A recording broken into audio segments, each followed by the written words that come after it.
여러분의 기분 좋은 정보를 책임집니다. 안녕하세요. 새빨간 스캔들 김나연입니다. 저희 점심시간 1시간 동안 오전장 흐름 체크해보고요. 오후장 흐름까지 예측해보도록 하겠습니다. 지금 시장에서 가장 새빨간 이슈와 종목 분석을 통해서 우리 시청자분들의 계좌도 새빨갛게 물들여드리도록 하겠습니다. 자, 오늘 새빨간 스캔들은 프레스티지 전략연구소 반종민 소장과 함께하도록 하겠습니다. 전문가님 안녕하세요. 안녕하세요. 네, 오늘부터 또 하반기가 시작이 됐습니다. 그 하반기 첫날 7월 2일, 1일 첫날 코스피 시장 흐름부터 짚어보도록 하겠습니다. 코스피 지수 오늘 1% 가까이 오르면서 2120선 포인트에서 시작을 했습니다. 그 상승세를 계속해서 유지를 해가고 있고요. 오늘은 기관만 담아가고 있는 모습입니다. 현재 코스피 시장 상황 어떻게 보고 있으신가요? 예, 사실 지금 현재 흐름을 봤을 때는 최근에 이제 개인의 매수세가 굉장히 좀 많이 들어왔었거든요. 네. 특히 코스피는 어마어마하게 많이 들어왔습니다. 계속 순매수세의 흐름을 보여줬었고 그런 부분들을 봤을 때도 앞으로의 좀 개인의 매수세가 계속 들어오지 않을까라고 생각을 하고 있습니다. 이러한 부분들은 아무래도 그 부동산 정책과 관련된 부분들을 통해서 어떻게 보면 투자처를 찾을 수 없었던 개인 투자자의 그 어떻게 보면 심리적인 부분들이 다 이제 주식적으로 좀 더 많이 몰릴 수 있지 않을까라고 생각을 하고 있습니다. 사실 코스피의 시장 흐름은 이거래 연속 그 기관 매수세 유입이 있었습니다. 이러한 부분들을 봤을 때는 이제는 뭐 기관과 외인도 그 개인의 매수세를 통해서 털어버리면서 올라가는 것이 아니라 같이 좀 어떻게 보면은 성장감과 기대감을 통해서 뭐 어떻게 보면 정책적인 부분들이죠. 그런 부분들 때문에 올라갈 수 있지 않을까라고 좀 생각을 하고 있습니다. 그렇기 때문에 지금 현 구간에서 코스피는 이전에 5월 흐름보다는 좀 많이 좋아졌다라고 판단이 되고 있고요. 지금 현재에서 좀 조정을 받는다 하더라도 제가 봤을 때는 2100선 터치를 했다가 재차 또 상승을 할 수 있지 않을까라고 생각을 하고 있습니다. 이러한 부분들을 봤을 때는 아직까지는 좀 더 코스피의 상승 흐름을 좀 더 보여주지 않을까라고 생각을 하고 있고요.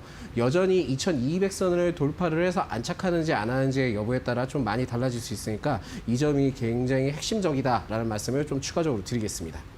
네, 코스피 지수 이거를 연속 상승하고 있습니다. 2200선 안착 여부가 중요하다고 하셨으니까요. 앞으로의 코스피 지수 흐름 추이 지켜보시기 바라고요.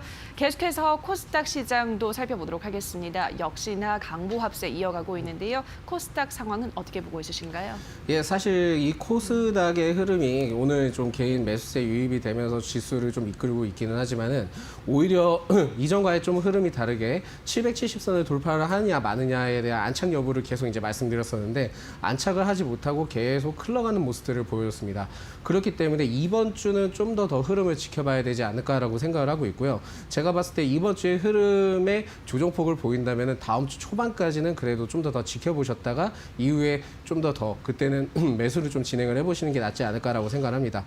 물론 이 코스닥의 그 지수의 하락 요인을 보여준다 하더라도 지금 테마의 흐름상 정책적인 부분들과 여러 가지 국내외적인 이슈가 많기 때문에 이런 부분들을 통해서 어떻게 순환매적인 섹터의 흐름들로 주가가 한 번씩 상승할 수 있는 부분들이 있기 때문에 아직까지는 그래도 매매 트레이딩하는 관점에서는 코스피보다는 코스닥이 좀 더 유리하지 않을까라고 생각을 하고 있고요. 코스피는 오히려 장기 투자의 흐름상 가져가면서 좀 기다리실 수 있는 분들이 좀 더 좋은 부분들이 있지 않을까라고 생각을 합니다. 단 코스닥의 흐름은 지금 현재 계속 순환매 섹터로 뭐 정부 정책적인 방향이나 여러 가지 방향들에 대한 테마적인 흐름들을 계속 좀 유지를 하고 있기 때문에 이러한 유지의 흐름상 봤을 때는 그래도 단기 트레이딩으로서는 코스닥이 좀 더 유리하지 않을까라고 생각을 하고 있습니다. 물론 조정폭을 받는다 해서 다시 재차 상승을 했을 때 여전히 770포인트 선을 돌파를 했는지의 유무에 따라 주가의 추가 상승폭을 좀 보여줄 수 있으니까 이번 주는 좀 코스닥을 그냥 일반적으로 좀 지켜보시고요. 다음 주 초반에 좀 매수를 좀 진행을 해보시는 게 낫지 않을까라는 말씀을 추가적으로 드리겠습니다. 네, 이번 주까지는 코스닥의 흐름을 지켜보자라고 하셨습니다. 그리고 아무래도 코스피보다는 코스닥이 조금 더 매매, 단기 트레이딩은 유리하겠다라고 설명하셨으니까요. 정부 정책 방향도 꾸준히 체크를 하셔야 될 것 같습니다. 자, 여기까지 오늘의 코스피와 코스닥 시장 상황 살펴보셨습니다. 자, 계속해서 주식 투자자라면 놓쳐선 안 될 다양한 이슈들도 만나보고 가셔야 할 텐데요. 김도원 아나운서가 전해드립니다.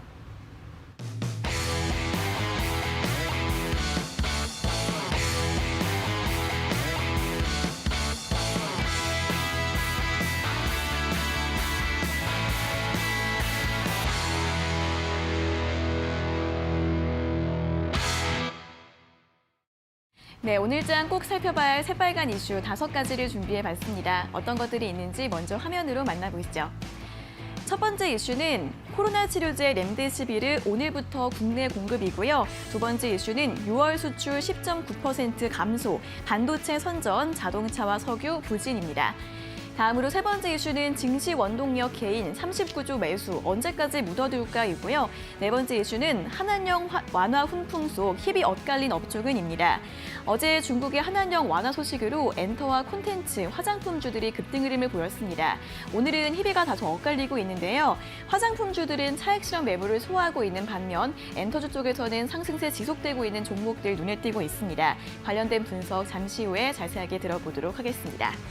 자, 이어서 오늘의 마지막 이슈는 스마트폰 부품주에서 대세 잡은 OLED 관련주는인데요. 올 하반기 삼성전자를 비롯해서 애플 등이 주력 스마트폰 새 모델을 출시할 것으로 보이면서 스마트폰 부품주에 대한 관심이 높아지고 있습니다. 그런 가운데 미국의 BGO와 중국의 샤오미도 OLED TV 출시 소식을 알리면서 부품주 가운데서도 OLED 관련주들에 대한 관심 뜨거운데요. 관련주 어떤 종목을 집중해서 봐야 할지 역시 잠시 후에 자세한 설명을 들어보겠습니다. 그럼 먼저 오늘의 첫 번째 이슈부터 하나하나 확인을 해보도록 하겠습니다. 오늘의 첫 번째 이슈는 렘데시비르와 관련된 소식부터 짚어보겠습니다. 오늘부터 미국 길리어드사의 코로나 치료제 렘데시비르가 국내에서도 공급이 시작됩니다. 질병관리본부는 길리어드와 의약품 무상 공급 계약을 체결하고 오늘부터 국내 공급을 시작한다라고 밝혔는데요. 우선 투약 대상은 폐렴이 있으면서 산소 치료가 필요한 중증 환자라고 합니다. 질본은 이번 달까지 무상 공급 질량을 우선 확보하고 다음 달부터는 가격 협상을 통해서 구매를 진행한다라는 계획을 세우고 있는데요. 앞서 길리어드 측에서는 미국에서 일반적인 코로나 환자를 치료하는 데 사용되는 렘데시비르의 가격이 총 3,120달러, 우리 돈으로 총 약 375만 원이 될 예정이라고 밝힌 바 있습니다. 시장에 미치는 영향이 있을지 관련주들 흐름은 어떻게 짚어보면 좋을지 잠시 후에 자세한 분석을 들어보도록 하겠습니다. 이어서 두 번째 이슈는 6월 수출 지표와 관련된 내용 살펴보겠습니다. 오늘 6월 수출입 지표가 발표가 됐는데요. 코로나의 여파로 3개월 연속 두 자릿수의 감소폭을 기록했지만 그 폭은 둔화가 됐습니다. 지난 6월 수출액은 392억 달러로 전년 동기 대비 10.9% 감소했는데요. 지난 4월에는 마이너스 25%, 5월에는 마이너스 23%를 기록한 뒤 3개월 만에 다시 10%대로 올라섰습니다. 품목별로 봤을 때도 감소폭이 다소 둔화가 됐는데요. 자동차와 자동차 부품, 석유 그리고 섬유 제품 모두 마이너스이긴 하지만 지난 5월보다는 개선된 흐름을 보였고요.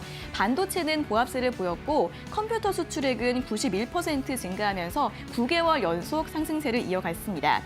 또 지역별로 봤을 때는 국내 최대 수출 지역인 대중국 수출이 9.5%를 기록하면서 6개월 만에 플러스로 돌아섰다고 하는데요.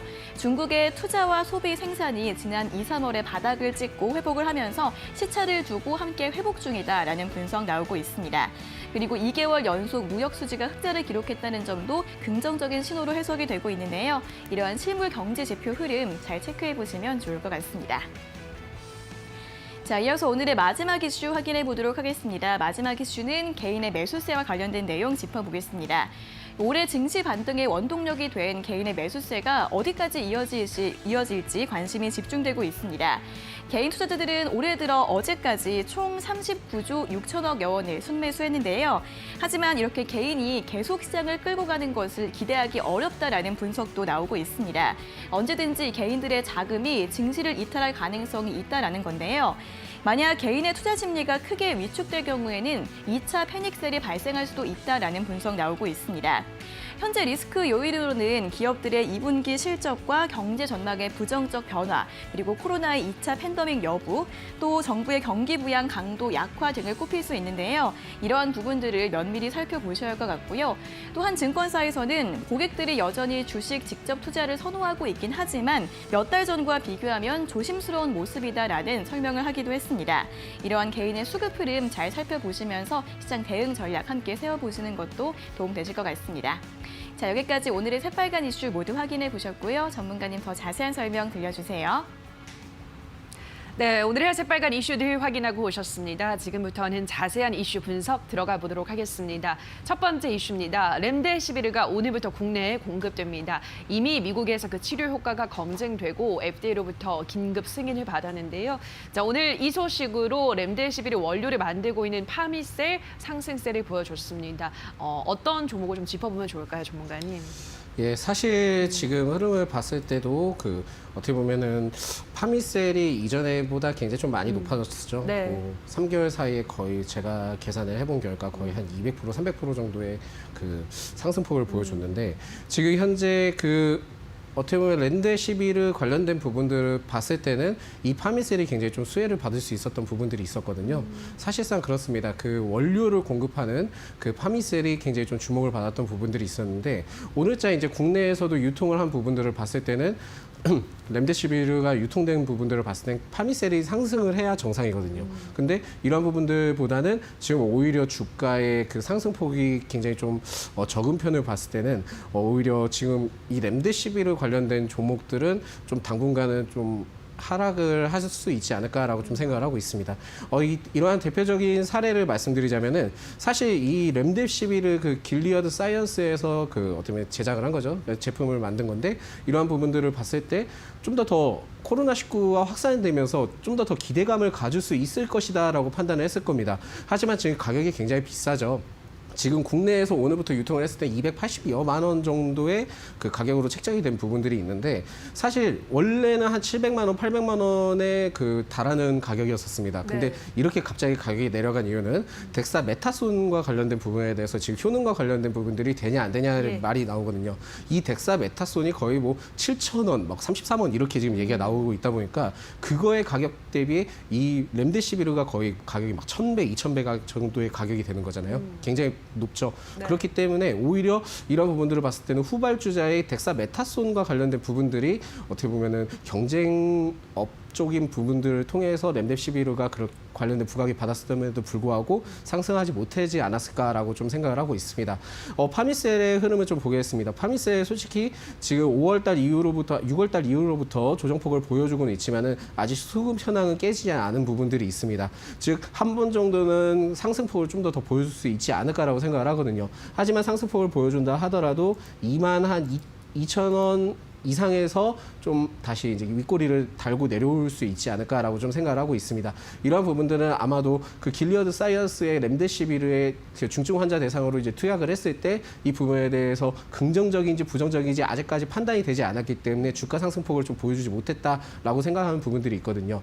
하지만은 한 번 정도는 좀 더 상승할 수 있지 않을까라고 생각을 해서 오히려 좀 더 한번 내려왔을 때 한 16,000원 정도 내려왔을 때 그때는 좀 분할 매수로 진행을 해보는 게 낫지 않을까라고 생각을 합니다. 즉 16,000원 아래대로 내려왔을 때 분할 매수의 관점은 첫 번째 포커스는 그겁니다. 빠르게 내려왔을 때, 빠르게 조정을 받았을 때 그때 이제 매수를 좀 해보는 것이 낫지 조금씩 천천히 기간이 길어지면서 하락을 한다면은 오히려 파미셀은 보지 않는 것이 낫다라고 생각을 하고 있고요. 오히려 그거에 대항마로서 덱사메타손과 관련된 휴온스 그룹들의 종목들을 좀 살펴보는 게 낫지 않을까라고 생각을 합니다. 그래서 휴온스나 휴온스 글로벌, 휴메딕스를 좀 더 눈여겨보시는 것이 낫다라는 말씀을 추가적으로 드리겠습니다. 네, 우선은 오늘 이러한 소식이 나왔음에도 시원한 상승세를 보여주지 못한 점 한계로 보이는 것 같습니다. 그래서 파미셀 같은 경우는 16,000원 아래로 빠르게 떨어졌을 때는 분할 매수가 가능하겠지만 천천히 하락을 할 경우는 이 종목은 보지 않은 것이 좋겠다 말씀하셨고요. 대항마인 덱사메타손 관련주를 눈여겨보시는 게 훨씬 더 낫다라는 설명까지 전해드렸습니다. 다음 이슈 들어가 보도록 하겠습니다. 중국 최대 여행사와 한국관광공사가 공동으로 한국 관광 상품 판매에 나섰다는 소식이 어제 전해지면서 관련주들이 일제히 급등했습니다. 하지만 한국관광공사가 여기에 대해서 한한령 해지와는 상관이 없다고 선을 그었습니다. 그러면서 오늘 관련주들 하락 전환하고 있는데요. 거의 대부분의 업종들, 섹터들의 종목들 다 떨어지고 있는 것 같아요, 전문가님. 어떻게 보신가요? 사실 그렇습니다. 왜냐하면 전일자 굉장히 좀 크게 상승을 네. 했거든요. 엄청 그 화장품주들이 뭐 거의 뭐 상한가 친 종목들도 있고 굉장히 많이 상승을 했던 종목들이 있습니다. 이러한 부분들을 봤을 때는 한한령에 대해서 뭐 굉장히 좀 기대를 해볼 수 있는 부분들이 있지 않을까라고 하지만은 역시나 그 부분에서 한국관광공사도 예. 정확하게 이거는 한한령 해제에 대한 부분들이 확실하지 않다라는 부분들을 발표를 했기 때문에 아직까지는 좀 더 지켜봐야 되지 않을까라고 생각합니다. 그렇게 된다면은 화장품주와 관련된 종목들은 좀 더 조정이 받았을 때 어느 정도 조정폭을 맞고 또 횡보 구간을 걸치는 구간이 있습니다. 그때 좀 매수를 고려를 해보시는 게 낫겠고요. 사실상 시진핑 그 주석이 하반기에 굉장히 좀 다시 이제 방문을 할 것이다라고 계속 얘기를 했던 부분들이 있기 때문에 이 점을 봤을 때는 천천히 그 조정폭을 받고 횡보 구간을 거쳤을 때는 좀 더 주목을 해볼 필요가 있지 않을까라고 생각합니다. 이러한 부분들을 봤을 때 좀 더 눈여겨봐야 될 부분들은 사실상 토니모리나 뭐 여러 가지 코리아나 관련된 종목들이 상승을 했지만은 안 올라간 종목들도 보여졌다라는 말씀을 드리겠습니다. 대표적으로 이제 호텔 신라와 관련된 그러니까 면세점주 관련된 종목들이 상승폭을 좀 크게 보여주지 못했는데 그런 부분들은 사실상 그렇습니다. 화장품주나 그런 부분들은 보따리상들이 이제 판매를 해서 그거에 대해서 매출이나 그런 부분들을 보여줄 수는 있지만은 면세점주는 결국은 그 중국의 관광객들이 들어와야지만 가능하거든요. 네. 그러한 부분들을 봤을 때 아직까지는 코로나19와 관련된 확산들을 통해서 면세점주들에 대한 부분들을 봤을 때는 아직까지 부정적인 부분들이 있지 않을까라고 생각을 합니다. 분명 이번에 실적 발표가 나올 가능성이 있는데 실적 발표가 나왔을 때 주가가 굉장히 크게 하락을 한다면 그때는 조금씩 매수를 진행을 해보시는 게 낫지 않을까. 오히려 기회가 될 수 있으니까 이 점을 좀 참고를 해보시기 바라겠습니다. 네, 일단은 뭐 관련주 중에서 화장품주 조정을 받았을 때 담아가 보시는 것, 또 면세점주 이렇게 두 섹터 말씀해 드렸으니까요. 접근해 보시는 것도 괜찮을 것 같습니다. 마지막 이슈 이야기해 보도록 하겠습니다. 올 하반기에 삼성전자와 애플에서 새 스마트폰 모델이 출시될 것으로 보입니다. 그러면서 부품주에 다시 한번 관심이 쏠리고 있는데요. 이 OLED 관련한 종목들의 투자자들의 눈길이 가고 있는 것 같아요, 전문가님. 예, 사실 그렇습니다. 그 지금 굉장히 좀 아이폰과 관련된 이슈도 있고 이런 부분들을 봤을 때는 스마트폰 부품주와 관련된 부분들을 좀 주목을 해볼 수 있지 않을까라고 네. 생각합니다. 그런 부분들을 봤을 때는 뭐 OLED가 좋지 않겠냐라고 생각하지만 제가 봤을 때는 단기적인 상승폭으로 좀 더 보여줄 수 있지 않을까라고 생각을 하고요. 아직까지 좀 리스크가 큰 부분들이 있습니다. 디스플레이 쪽은 사실상 지금 중국과 일본 간의 협업을 통해서 한국을 좀 쳐내려고 하는 부분들이 있거든요. 네. 그러한 부분들을 봤을 때는 단기적으로는 재차 하락을 할 수 있는 부분들이 있지 않을까라고 생각합니다. 그래서 오히려 디스플레이 관련된 종목들은 중소형주들의 위주가 한 번 정도 크게 하락을 했을 때 그때는 좀 매수를 좀 진행을 해보시는 것이 낫지 않을까. 왜냐하면은 중국 자본이 들어올 수 있다라고 저는 좀 생각을 하고 있기 때문에 예측이 되기 때문에 중국 자본을 통해서 인수와 M&A를 통해서 진행될 수 있는 부분들이 있으니까 그 점을 참고를 해보시는 게 낫겠고요. 오히려 지금 스마트폰 관련된 부품주들을 봤을 때는 실리콘웍스가 어떻게 보면 좀 더 굉장히 좀 좋은 부분들이 있습니다. 오늘자 5% 이상 상승하는 흐름들 보여주고 있는데 사실상 이 기업은 뭐 아이폰뿐만이 아니라 삼성과 관련된 업체와 뭐 여러 가지 부분들이 있기 때문에 아직까지 좀 더 부각을 받을 수 있지 않을까라고 생각을 하고 있고요. 차트상 흐름도 굉장히 좋고 외인의 수급 현황 또한 기관의 수급 현황의 흐름들을 봤을 때는 좀 교차되는 부분들이 있지만은 점차 확대되는 부분들을 봤을 때 좀 더 기대할 수 있는 가능성이 있다라는 말씀을 드릴 수 있겠습니다. 그렇기 때문에 매수를 하신다 하면은 5만 원까지는 좀 바라볼 수 있지 않을까라는 관점에서 오히려 이런 부분들 봤을 때는 좀 기술적인 분석으로 5만 원까지는 좀 두고 보는 것이 낫지 않을까라는 말씀을 추가적으로 드리겠습니다. 네, 디스플레이 관련 중소형주 조금 떨어졌을 때 관심을 가져보는 건 유효하다 설명해 드렸고요. 실리콘 웍스 한 목표가 5만 원 정도 잡으시고 지켜보시는 것도 좋다라는 설명 전해드렸습니다. 자, 여기까지 오늘의 새빨간 이슈들 만나보셨습니다. 오늘은 프레스티지 전략연구소 반종민 소장과 함께했습니다. 전문가님 고맙습니다. 네, 오늘의 새빨간 이슈들 다시 한번 화면으로 체크하고 오시죠.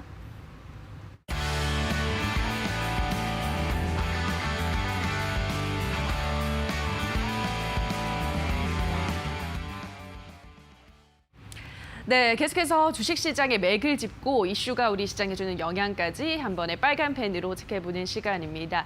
자, 오늘은요, 지난달 수급 동향 다시 한번 점검을 해보면서 앞으로의 전략 세워보는 시간 가져볼 텐데요. 김민수 대표의 빨간 펜 주목해보시죠.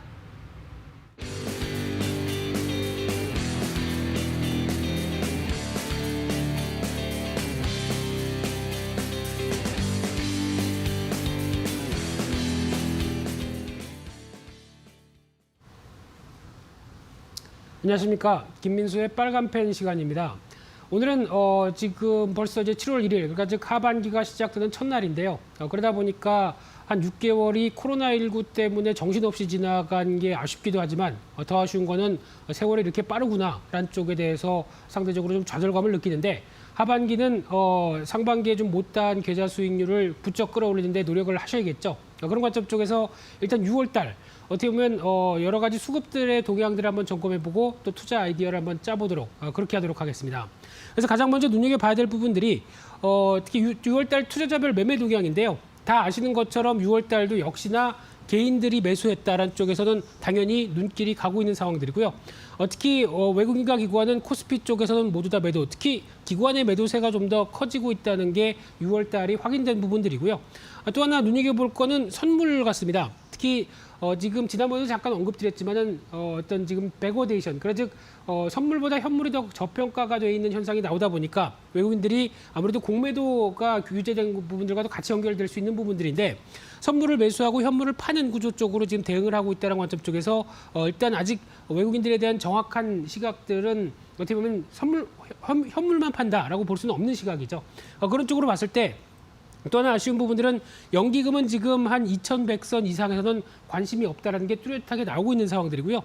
그런 쪽으로 봤었을 때 여전히 기관의 매도세가 좀 강한 모습들이 좀 더 눈에 띄는 상황 쪽에서의 흐름을 볼 수 있는데, 또 하나 지수의 흐름들과 같이 연결해 볼까요? 특히 지수의 흐름과 같이 연결해 보게 되면 지수가 한 2175선까지 움직이고 2200선 근처까지 움직이고 다시 급락했다가 다시 돌아왔던 게 6월 달의 패턴들이었죠. 근데 그런 쪽을 봤었을 때 일단 지금 앞서 말씀드렸던 것처럼 기관 같은 경우는 약 한 2150선 이상에서는 살 생각이 전혀 없다. 오히려 비중만 줄이겠다라고 하는 의도가 뚜렷하죠. 그래서 계속 매도가 이어지고 있는 부분들이 눈에 띈다고 봐야 될 것 같고요. 그런 차원에서 여전히 시장이 좋으나 안 좋으나 개인들은 계속 매수세가 이어지고 있다는 쪽에서 가장 큰 포인트를 맞출 수 있는 상황들인데, 여기서 이제 또 하나 확인해야 될 부분들 중에 하나는 지금 또 얘기가 많이 나오고 있는 신용잔고와 또 예탁금 동향들 한번 같이 비교해 볼 필요가 있겠죠. 이런 쪽으로 봤을 때 신용잔고는 지금 현재 사상 최대치까지 늘어나면서 지금 현재 12조 원대까지 늘어나고 있는 상황들이죠. 그래서 과거에 보던 수치가 아닌 관점 쪽에서 특히 지수의 탄력보다도 훨씬 더 신용잔고가 빠르게 늘어나고 있다는 쪽에서도 계속 부담은 되고 있습니다. 그런데 지난번에도 말씀드렸지만은 지금 예탁금 동향들이 이제 벌써 50조대를 들어가기 시작하면서 예탁금과 관련된 여러 가지 흐름을 보게 되면 시장의 유동성이 참 강하구나라고 할 수 있는 또 반증이죠. 그러다 보니까 단순하게 신용잔고만 가지고 위험 리스크가 좀 높다라고 보기에는 충분히 예탁금도 같이 늘어나고 있는 측면들이 높기 때문에 이를 같이 비교해 봐야 되겠죠. 근데 여기서 혹시나 신용잔고가 더 강하게 유입되면서 오히려 좀 빠르게 더 시장보다 움직인다라고 하게 되면 이 부분은 시장에 부담이 될 수는 있겠죠. 그렇기 때문에 계속 예탁금 동향과 신용잔고 추이들은 같이 비교하면서 보시는 게 맞다고 봐야 될 부분들이고요. 그런 차원에서 또 하나 봐야 될 부분들은, 그러면 왜 외국인들은 지금 돌아오지 않느냐라고 봤었을 때 외국인들이 돌아올 수 있는 환경들이 그렇게 녹록지 않다라고 봐야 될 부분들인데, 지난번 부분 같이 어떤 달러와는 이제 약세 추이로 한번 가다가 이제 달러 인덱스 추이인데요. 지금 동향을 보게 되면 약 한 97, 98대에서 거의 횡보세를 보이고 있습니다. 그러니까 즉 추가적으로 달러화를 약세로 갈 만한 모멘텀을 만들지 못하고 있다는 관점 쪽에서 아무래도 외국인들에 대한 전반적인 신흥국 관련된 특히 어떤 달러화를 주축으로 삼을 수 있는 투자에 대한 여러 가지 변화가 아직 그렇게 강하지 못하다고 있는 상황들이죠. 그래서 이 부분에 대한 또 어떤 방향성이 확인이 돼야 또 하나의 변화가 나오지 않을까 싶은데, 게다가 또 하나의 흐름을 보게 되면요.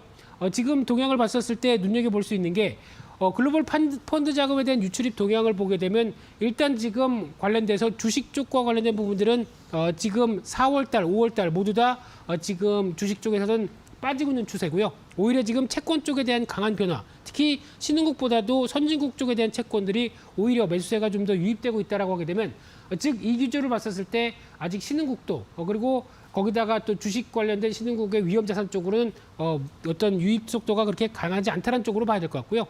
마찬가지로 4, 5월 달의 기준으로 보게 되면 한국 시장 같은 경우는 계속 유출이 되고 있다. 특히 5월 달 같은 경우는 대만이 가파르게 유출이 되고 있죠. 이런 관점으로 봤었을 때 아직 외국인들에 대한 시각 자체가 펀드 자금을 본다고 하더라도 여전히 좀 부담이다라는 관점 쪽도 눈여겨보실 필요가 있다고 봐야 될 상황이고요. 그렇게 봤었을 때 그러면은 그렇게 썩 좋지 못한 수급을 보였던 6월 달에 외국인과 기관은 어떤 종목들을 많이 샀느냐라고 봤었을 때 하나로 표로 정리해서 보게 되면요. 외국인들이 가장 많이 산 종목들은 이제 셀트리온을 비롯해서 이후로 삼성전자가 올라오기 시작하죠. 그래서 기대감은 높이는데 또 하나 여기서 눈여겨볼 부분들이 같이 동반적으로 산 종목이 뭐냐라고 봤을 때 LG화학이 눈에 띄죠. 게다가 또 삼성전기도 동반적으로 매수를 했다고 봐야 될 부분들이고요. SK하이닉스도 마찬가지입니다. 매수세로 들어오는 모습들. 그리고 LG노텍. 그래서 이런 쪽으로 봤을 때 일단 외국인과 기관이 동시 순매수를 했다는 쪽으로 보게 되면 약간 이제 2차 전지 관련된 쪽에 대한 모습들이 크죠. 거기다가 IT 부품에 대한 시각, 반도체에 대한 시각들 이런 쪽으로 봤었을 때 상대적으로 이에 따른 부분들이 앞으로에 대한 변화 가능성이 높다는 쪽도 염두를 하시면서 보셨으면 좋겠고요. 특히 외국인들 쪽에서는 지난 4, 5월 달과 좀 다르게 아직까지 본격적으로 어떤 시가총액 상위 종목들에 대한 흐름들은 아직 눈에 띄진 않는데 그래도 서서히 포스코라든가 또 관련된 종목들 쪽에서 뭐 아무래도 퍼시픽 같은 경우도 눈에 띄고요. 특히 KMW라고 하는 또 5G 관련된 종목들도 매수가 들어왔다는 쪽에서 눈에 띄고 있는데 기관 같은 경우는 오히려 지금 외국인들은 카카오를 선호하고 네이버를 기관은 선호하는 모습들 눈에 띄고 있죠. 게다가 또 특히 눈여겨볼 수 있는 게 포스코케미칼, SK이노베이션 그리고 LG화학 그리고 이런 쪽으로 봤을 때는 여전히 또 2차 전지 관련된 쪽에 대한 기대감이 상당히 높다는 쪽으로 보여지고 있고요. 또 하나 스튜디오 드래곤도 눈에 띄죠. 거기다가 동진세미캠, 소부장 관련된 쪽도 눈에 띈다라는 쪽으로 보게 되면 이런 쪽의 변화가 어떤 시장 전반적인 흐름들보다 섹터나 그리고 종목 쪽에 대한 변화가 가장 크게 감지된다라는 쪽으로 바라봐야 될 상황들이고요.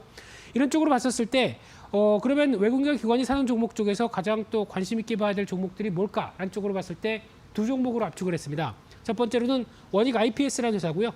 외국인들이 꾸준하게 매수세가 들어오면서 나오는 변화 중에 하나가 특히 원익 테라세미콘을 흡수합병하다 보니까 당연히 외형은 커지겠죠. 그런 쪽에서 반도체 업황 개선과 함께 또 소부장 쪽에서 장비 쪽에 관련된 종목이다라고 하게 되면 관심이 높은 상황 쪽에서 삼성전자의 핵심 장비 공급 업체다라는 쪽도 눈여겨볼 부분들이고요. 그래서 일단 실적이 안정세가 이제 2분기 이후에서는 좀 더 이어질 것이다라고 하게 되면 올해 영업이익이 한 1,500억대, 360% 이상 증가하는데 이 부분은 아마 합병에 대한 효과까지도 같이 있을 겁니다. 근데 그 부분까지 감안했을 때 주가는 이를 반영돼야 된다라고 하게 되면 일단 지금 가격대 한 35,500원대 밑에서는 관심 있게 보셨으면 좋겠고요. 그와 함께 목표가는 1차로 42,000원대, 손절가는 32,500원대로 대응한 전략 쪽에 또 하나의 장비주로 보셨으면 좋겠고요.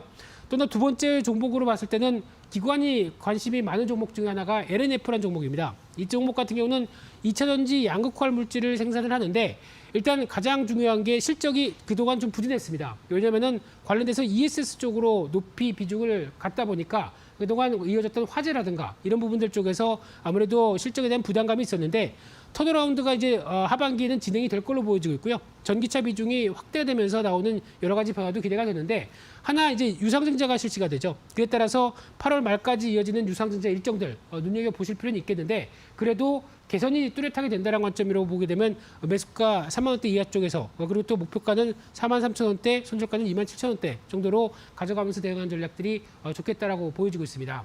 그래서 오늘 외국인과 기관의 6월달 수급 동향과 함께 여러 가지 종목들 한번 살펴봤는데요. 그에 따라서 분명한 거는 일단 섹터 쪽에 대한 관심들이 상당히 높다라는 관점 쪽에서 어떤 투자 전략도 같이 연결해서 보셔야 될 상황이 아닐까 그렇게 말씀드리겠습니다. 오늘 준비한 내용들은 여기서 마치겠고요. 또 다음 시간에 찾아뵙겠습니다. 감사합니다.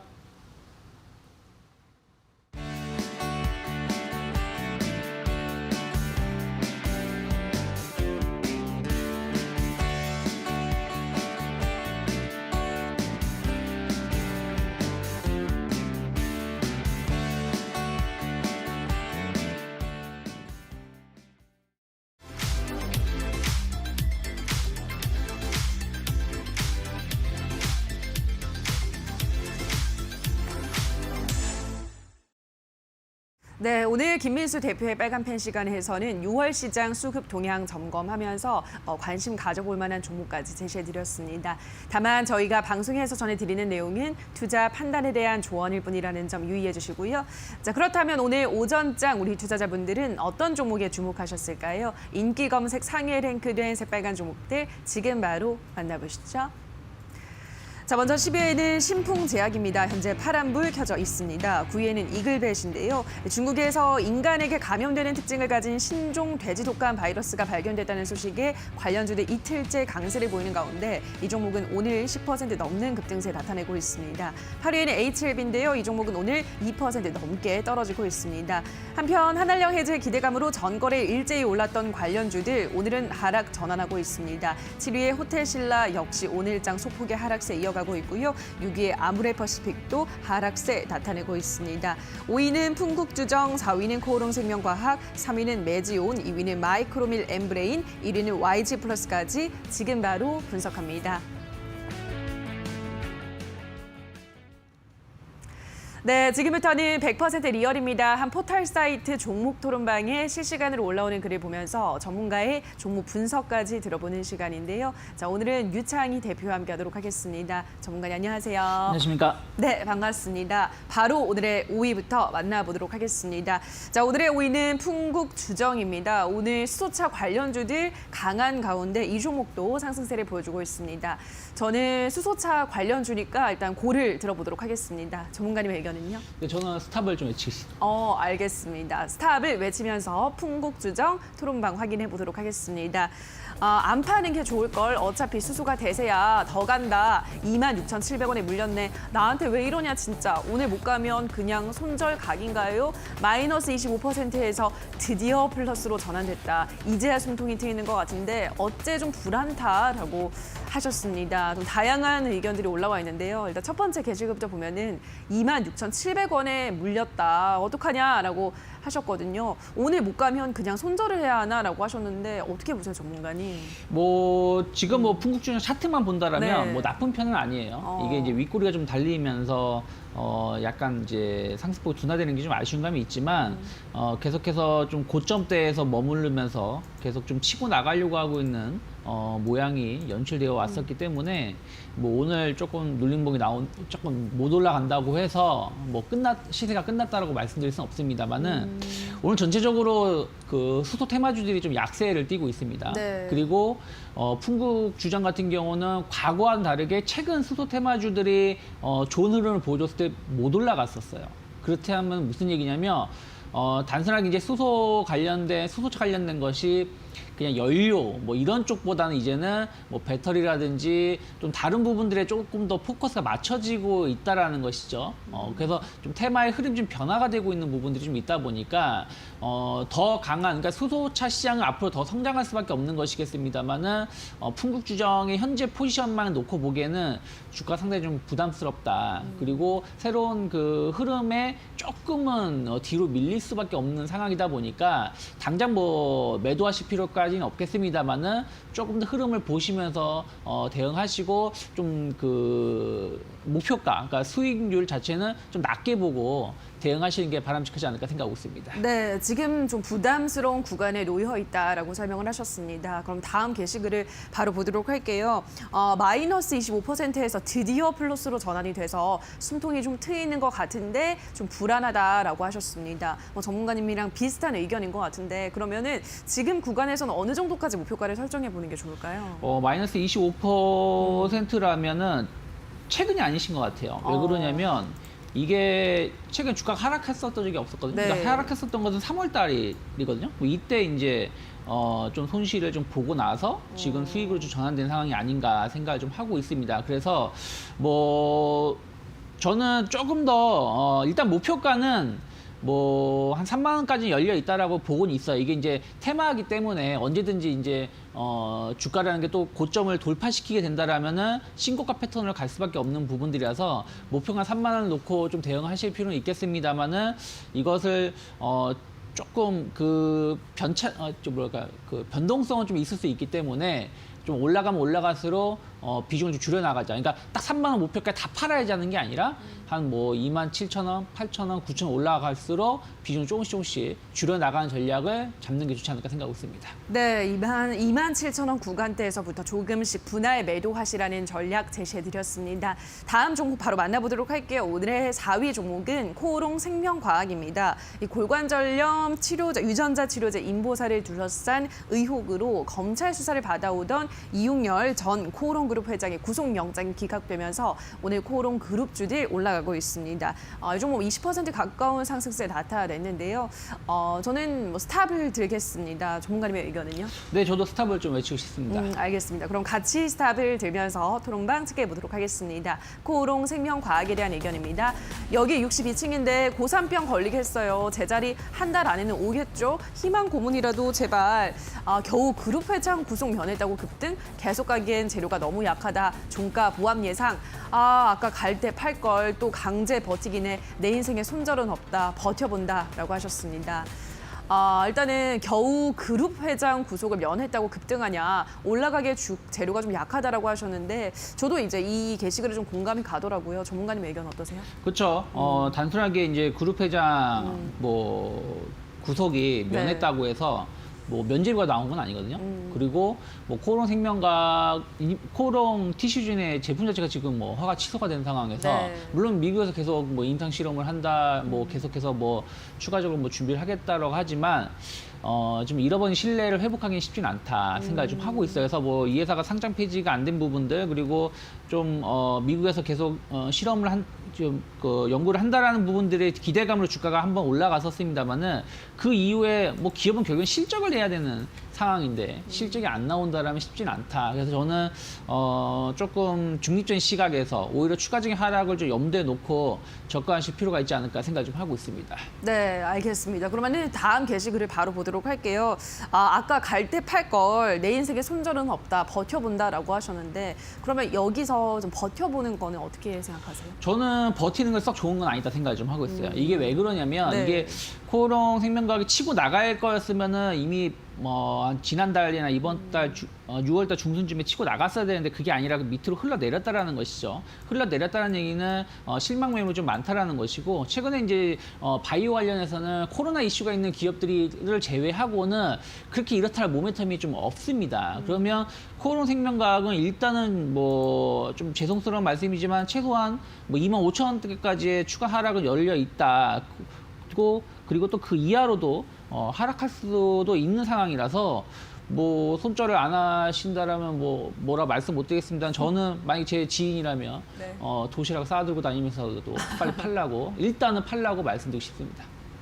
알겠습니다. 25,000원까지는 하방이 열려 있다라는 점 유의를 하셔야 된다라고 설명해 드렸습니다. 다음 종목 바로 가보도록 할게요. 오늘의 3위는 메지온입니다. 어제장 상한가를 썼던 메지온 오늘은 10% 넘게 떨어지고 있습니다. 메지온은 지난달 30일에 미 FDA에 단심실증 환자 치료제인 유데나필 신약 허가를 신청했습니다.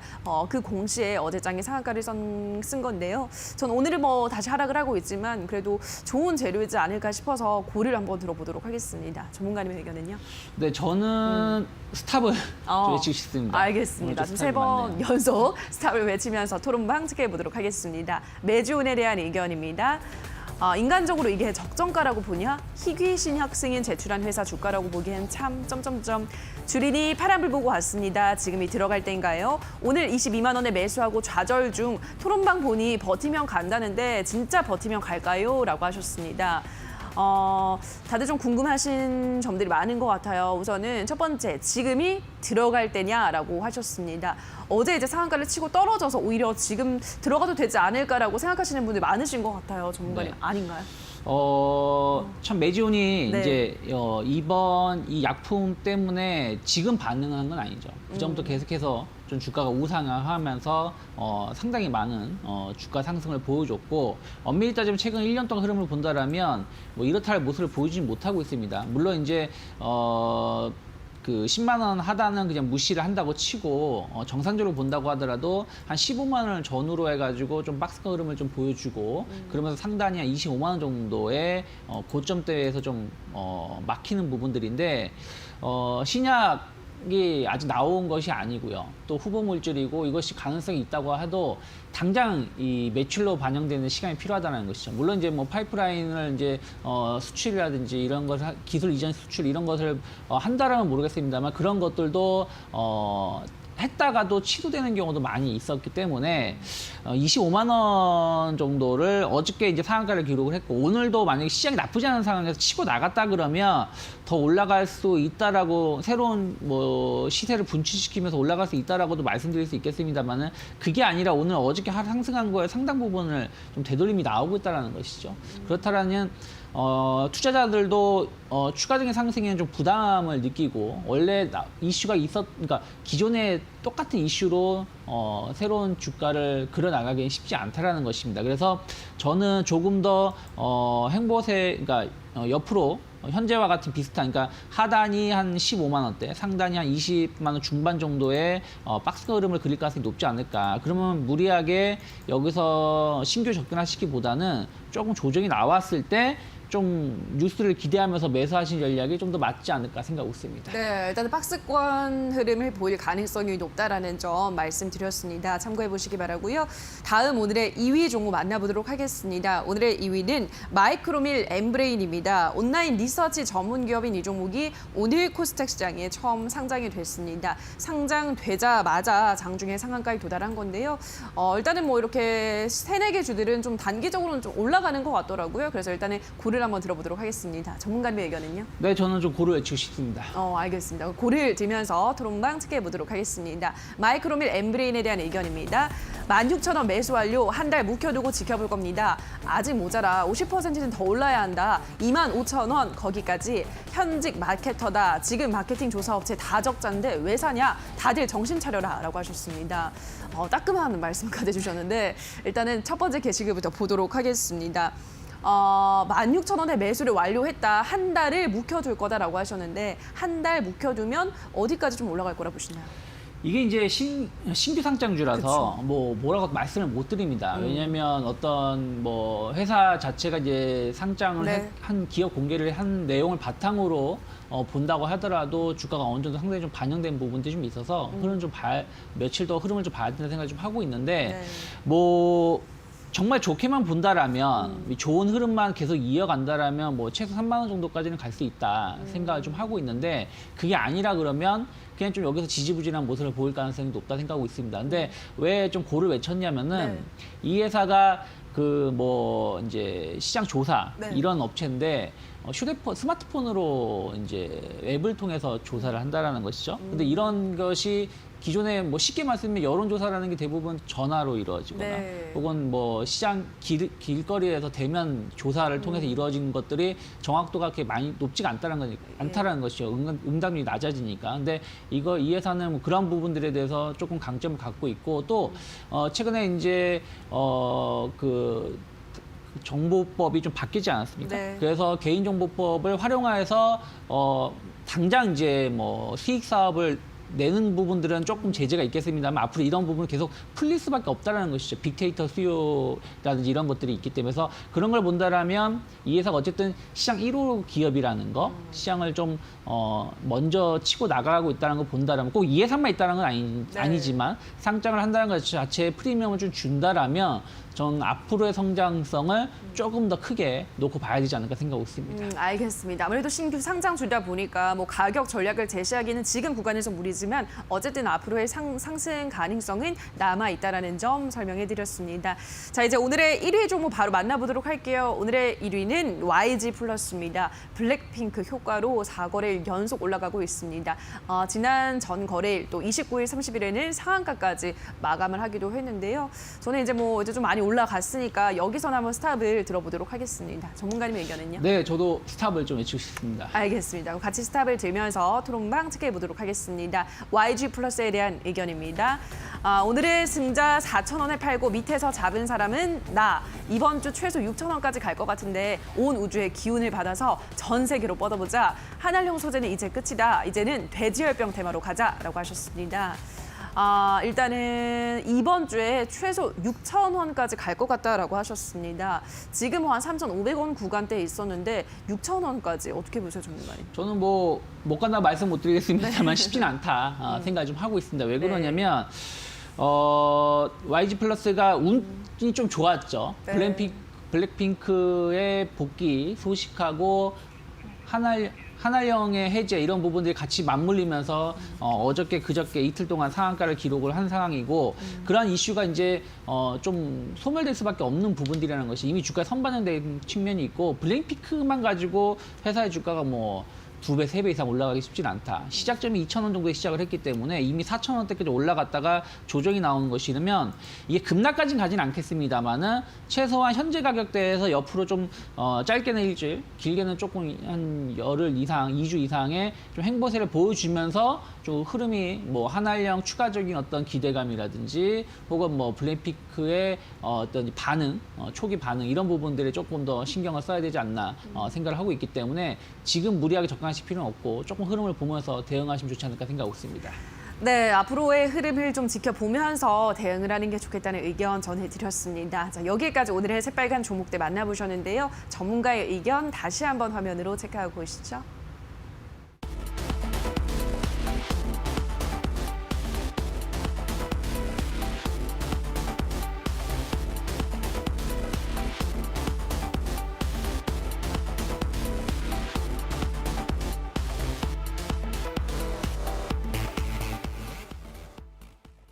네, 끝으로 오늘 전문가가 뽑은 가장 핫한 관심주 만나보도록 하겠습니다. 전문가님, 어떤 종목 가지고 오셨을까요? 네, 아까 뭐 YG 플러스는 제가 스탑을 좀 외쳤는데 네. 좀 비슷한 엔터 기업 제작 기업을 좀 선정을 해봤습니다. 스튜디오 드래곤을 좀 골라봤는데 뭐 오늘도 주가가 뭐 좋은 편은 아닙니다. 네. 어저께 상승한 부분도 전체적으로 중국 한알령 기대감들이 있는 기업들 오늘 조정이 나오고 있습니다만은 스튜디오 드래곤 뭐 상반기는 썩 좋은 결과는 보여주지 못했죠. 작품들이 그렇게 흥행을 했다라는 것이 보여주지 못했습니다만은 결국 또 하반기에 대한 기대감들 그리고 넷플릭스 관련해서 기존에 성공했던 작품들이 계속해서 방영을 시작한다는 부분들 그런 것들은 앞으로의 시장을 계속 확대시킬 수 있는 큰 요소라 생각하고 있고 한알령이 해제가 된다면 스튜디오 드래곤이 가장 큰 수혜를 입을 수 있는 기업 중에 하나입니다. 왜 그러냐면 예전에 중국에 진출을 준비하고 있다가 한알령이 발생하는 바람에 스튜디오 드래곤이 진출을 못했던 부분이 있었거든요.